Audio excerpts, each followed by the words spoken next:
पुणात्मा, अब जैसे ये प्रतिमाएं बनाई गई हैं, ये ऋषियों ने समाधि लगाई और समाधि में जिसको भी जिस रूप में दर्शन मिले उसने उस मिट्टी की मूर्ति उसी बना दी। आगे चल के ये मूर्ति एक परंपरा बन गई।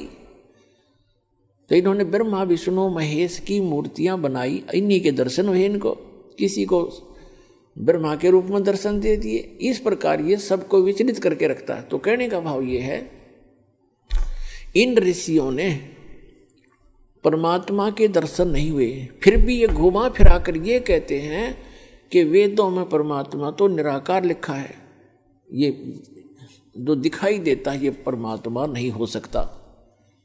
एक तरफ श्री विष्णु जी को कंप्लीट गॉड भी मानते हैं, फिर बुद्धि विचलित होने से कोई इनको कहता है कि नहीं भगवान तो दिखाई थोड़ा ही देता, वो तो निराकार है, प्रकाश ही प्रकाश है, सहस्रार कमल में जाकर देखो वो तो प्रकाश ही प्रकाश दिखाई देता है, 1000 ज्योतियाँ दिखती हैं। तो फिर ये वहाँ डगमग हो गए सचमुच ये निष्कर्ष निकाल ही नहीं सके, क्योंकि इनकी साधना व्यर्थ थी, इनकम्प्लीट स्पिरिचुअल नॉलेज था।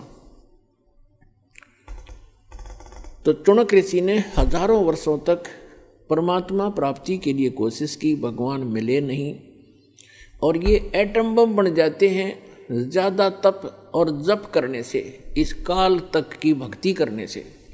और यही कारण है कि काल फिर इनका दुरुपयोग करता है, रिमोट उसके हाथ में होता है इनका सबका। तो चुनक ऋषि ने हजारों वर्षों तक तप किए, जप किया ओम नाम का, भगवान मिला नहीं, और सिद्धि के से यो ओतप्रोत हो गया, पावर हाउस बन गया, एक एटम बम बन गया। एक मानधाता नाम के चक्रवर्ती राजा थे, यानी पूरी पृथ्वी के शासक थे, और वो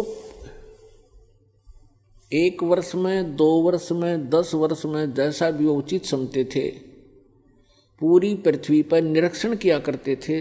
चक्रवर्ती राजा करता था कि किसी अन्य भूभाग के भूपति को, यानी छोटे राजा को, मेरी पराधीनता अस्वीकार तो नहीं होगी है। तो उसके लिए वो क्या करते थे, एक राजा का पर्सनल हॉर्स होता था, अपना घोड़ा निजी, उसके गले में एक पंपलेट लगा दिया करते थे।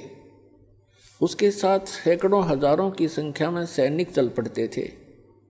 राजा का घोड़ा प्रत्येक छोटे राजाओं के राज्य में से गुजरता जाता था। उसके ऊपर लिखा होता था उस पंपलेट पर कि राजा मानधाता चक्रवर्ती का घोड़ा है, राजा के पास 72 अक्षौणी सेना है। अक्षौणी का वैसे उसका अलग से डिटेल होती है, लेकिन हम सिंपल सा मानकर चलते हैं, 72 करोड़ मान कर चलो। राजा के पास 72 करोड़ सेना है, और जिस भी राजा को राजा की पराधीनता अस्वीकार हो, घोड़े को पकड़ ले और बांध ले और युद्ध के लिए तैयार हो जा। तो वो घोड़ा जब लेकर जा रहे थे सैनिक, चुनक ऋषि की कुटिया रास्ते में थी। रास्ते में चुनक ऋषि ने पूछा भी कहाँ जा रहे हो सैनिक? उन्होंने कहा बाबा जी हम कोई काम जा रहे हैं। वो चले गए। वापस जब आए तो भी उसी रास्ते से आए, वो सारी पृथ्वी पर घूम गए। उस शहर में एंट्री का वही रास्ता था उनका। उस ऋषि ने फिर पूछा भी सैनिकों कहाँ गए थे, इस घोड़ा खाली क्यों है? सब पर सवार हैं लेकिन इस घोड़े पर कोई असवार नहीं है, क्या कारण है? तब उन्होंने बताया कि ऋषि जी ऐसे ऐसे मानधाता चक्रवर्ती राजा का घोड़ा है और इसके ऊपर कोई बैठ नहीं सकता, इसके गले में लिखा है ऐसे ऐसे, और हम सारी पृथ्वी पर घूमकर आए हैं राजा के ये देखने के लिए। राजा ने एक परीक्षण किया है कि कोई उसकी पराधीनता अस्वीकार तो नहीं कर रहा है, हम ऐसे गए थे। तो उस ऋषि ने देखो रिमोट काल के हाथ में बम बना लिया, पहले तो गलत साधना करवा के चुनक ऋषि से, रिमोट उसके हाथ में। अब ये मन कौन है? ये मन एलिमेंट है, उस काल का एक अंश है, आत्मा उस दयाल की अंश है। अब देखो ऋषि के मन में उसने रिमोट से ऑन कर दिया, ऋषि के मन में आ गया कि राजा तो अपने आप को बड़ा अहंकारी हो गया है, इसको इतना अभिमान हो गया, इसका अभिमान ठीक करना चाहिए। अब ऋषि ने कहा कि सैनिकों, यदि मैं तुम्हारे राजा का युद्ध स्वीकार कर लूं तो क्या हो? तो सैनिक ही होते हैं, सूरवीर होते हैं, उनके बोलने की शैली भी कड़क होती है। वो कहने लगे, रे कंगले, तेरे दाने खाने को नहीं, अपनी जपले माला चुप करके हैं, और युद्ध करेगा तो बांधाता चक्रवर्ती के साथ, तेरी क्यों साथ सामत आई है? बदले अपनी माला, बदले। अब ऋषि जी का और दूना दुख हो गया कि इसके सैनिक इतने अभिमानी हैं, तो राजा तो पता नहीं क्या होगा, इसको सेट करता हूँ। तो चुनक ऋषि ने कहा कि मैंने स्वीकार कर लिया तुम्हारे चक्रवर्ती राजा का युद्ध, और इस घोड़े न बांध दो मेरी कुटिया के, इस पेड़ के। अब वो सैनिक तो तैयार बैठे थे, बांध दिया घोड़ा तुरंत। अभी आए ऋषि जी, हम एक आज्ञा ले आते हैं राजा की।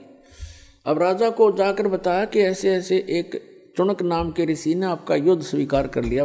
राजन, मंत्री सलाहकार होते हैं, वो कहते हैं देखो आज एक आदमी की हिम्मत, एक ने सिर उठाया है राजन, कल न कोई और भी बकवाद कर देगा, धीरे धीरे क्रांति आ जाएगी। और कहते हैं बुराई को शुरुआत में ही नष्ट कर देना चाहिए। तो राजा ने कहा ठीक है जाओ। तो राजा ने अपनी सेना की 3 विभाग कर दिए, 3 बटालियन बना दी, और एक टुकड़ी में 18 करोड़ सेना भेज दी एक ऋषि को मारने के लिए। उधर से उस काल के पुजारी ने, चुनक ऋषि ने, ब्रह्म के साधक ने, सारे जीवन में जो डले ढोए थे उसकी 4 पुतली बना ली, 4 परमाणु बम बना लिए वचन से। पुणात्माओं, जो आध्यात्मिक मार्ग है, जो साधना ऋषि करते हैं, ये भगवान से ही कुछ पावर कलेक्ट कर लेते हैं। और वो तो समर्थ है जिसके वचन से सारे ब्रह्मांड चल रहे, सब जीव बन गए, सब पशु पक्षी बन गए, बन रहे हैं, उसी तरह क्रिया कर रहे हैं, वो तो उसके वचन की शक्ति से। और उसी में से थोड़ी सी सिद्धि यानी हल्दी की गांठ प्राप्त करके ये मनुष्य भगवान बन बैठता है। तो चुनक ऋषि ने उस सारे जीवन में जो डले डोए थे, जो कंकर पत्थर इकट्ठे करे थे सिद्धियों के, उसकी 4 पुतली बना दी, 4 एटम बम बना दिए, परमाणु बम। एक पुतली छोड़ दी, उसके इतने टुकड़े हो गए एक पुतली के, और उस 18 करोड़ सेना का सेकंडों मिनटों के हिसाब में नाश कर दिया, कत्लेआम कर डाला। राजा ने दूसरी टुकड़ी भेज दी, ऋषि ने अपना दूसरा परमाणु छोड़ दिया, 72 करोड़ सेना का नाश कर दिया उस काल के पुजारी ने। अब गीता अध्याय नंबर 7 के श्लोक नंबर 18 में गीता ज्ञानदाता कहता है, ये ज्ञानी आत्मा है तो उदार अच्छी आत्मा है, चले थे भगवान पाने के लिए, लेकिन ये मेरे वाली अनुतम अटल अटल अनुतम, यानी मेरे वाली ही अनुतमाम अति घटिया गति में स्थित रहे। अब देखो, चुनक ऋषि ने 72 करोड़ सेना का नाश कर दिया। पुण्यात्माओं, चाहे कोई तीर तो मार दे, कोई तलवार से काट दे, कोई गोली लाठी तो मार दे, पत्थर तो मार दे, उसको उतना ही पाप लगता है। और चाहे कोई वचन से मार दे, उसका वो हथियार है तो उतना ही अपराधी है जितना कि गोली से मारने वाला होता है। अब पूरी पृथ्वी पर चुनक ऋषि की महिमा होगी, लेकिन उस कमबख्त ने ये नहीं पता, तेने तो अपने भविष्य में बबुल बिजली